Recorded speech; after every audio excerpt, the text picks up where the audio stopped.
I could just picture myself in those moments walking through those doors and, just opening fire.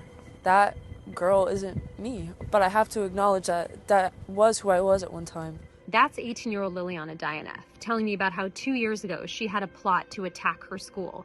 That led to an emergency hospitalization and extensive therapy. But now she's trying to warn people about the disturbing online community that she says got her to that point. The true crime community ranges from children to adults, where they basically glorify and oftentimes support school shootings and mass murders.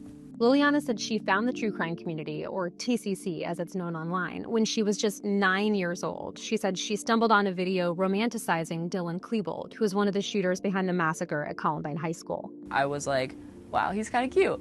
So one of the Columbine killers. Yeah. I was a very isolated kid, and I felt like I resonated with their isolation and their being bullied because I was a very severely bullied child. You felt like you saw yourself in them? Yes. I had never felt more recognized by someone, where my anger felt like theirs, my sadness felt like theirs. I felt like the only people that understood me were online. Despite efforts to ban it, the TCC still exists on most major social media platforms. I've spoken to more than a dozen people who were either formerly or currently active in the TCC, and they described being drawn to this community because they were lonely or bullied or depressed. A lot of them said this was the only place they felt like they belonged. None of them said that they condone violence, and it's important to note that most people in this community will not go on to commit a mass attack.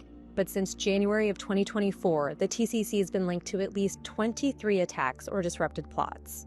Did you know that she was engaging in these online spaces? I was happy that she had a group to connect with, because I've seen her struggle all through her life to make and keep friends. There's a couple times I wanted to bust in there and say, hey, I think you should get off the computer.